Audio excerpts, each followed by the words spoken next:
Thank you, Mr. Speaker. Nice to see you. It's 5 minutes before noon.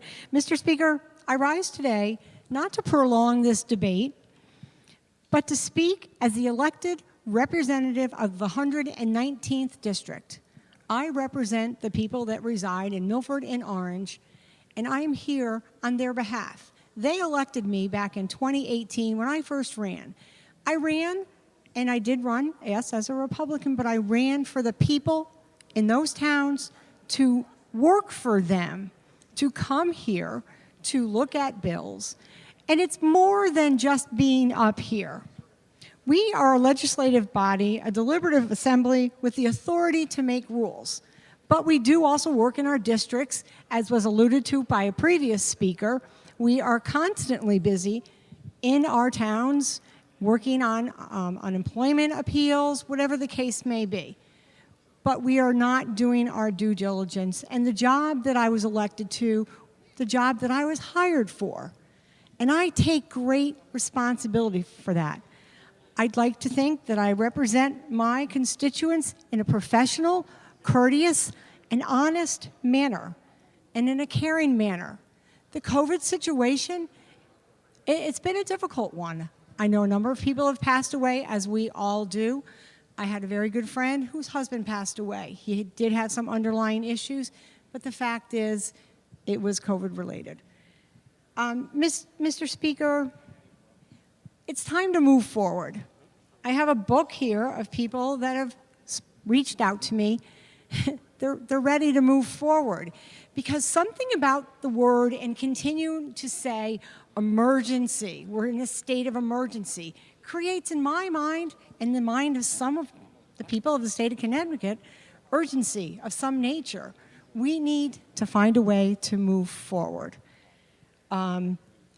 Businesses are starting to open, which is a great thing, but they're opening slowly because they were closed for a great deal of time.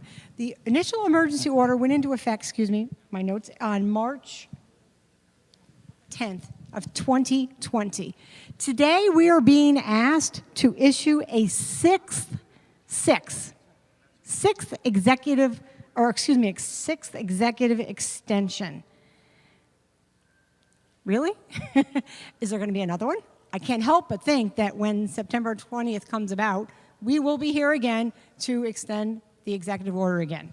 So I just wanted to make those remarks. I make those remarks, again, as I had indicated before, on behalf of the people that I represent in Milford and Orange. They're just concerned. I stated before that businesses are slowly beginning to reopen, but for all, it's not easy. We have people, I know restaurant owners in my areas that have been forced to close once a week because they don't have people to work. People aren't coming back to work. We've got to find some kind of a normal rhythm, and we're not going to ever have that if we don't start to get back and move away from this. You know, I hate to say it, COVID is probably going to be with us for some time to come. It's going to keep coming. There's going to be a COVID. You know, we just can't respond when we hear somebody else got COVID. Oh my God. It's frightening. As one of the previous speakers also said, he's an asthmatic. I have asthma myself. So I tend to still wear my mask when I'm out in public sometimes. But if you go out and about, it's just, we've got to move. And lastly, I'm sorry because I started to ramble on there. I just want to talk briefly about the masks because I've received a number of calls from parents who are very concerned about their children. And the one thing I just want to say about the masks, I guess it's a personal issue. If you decide you want to wear it, that's fine if you don't. But for the children in a learning forum, in an education forum, especially our youngest learners, they need to see a face. So for a child that's a first grader or a kindergartner, they need to see that teacher smile, to see that teacher give a word of encouragement through their facial expressions.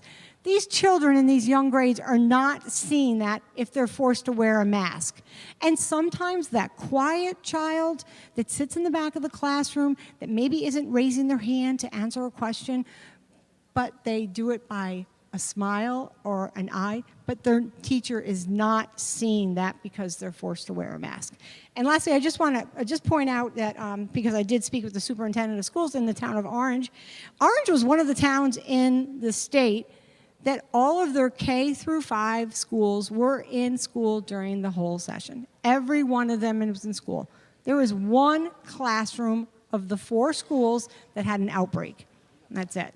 So I'm not trying to belittle COVID in any way. These are such difficult times. I do understand that. But I will be listening to most of my constituents, and I will be voting no today on this 6th extension of executive orders. I thank you, Mr. Speaker, for your indulgence.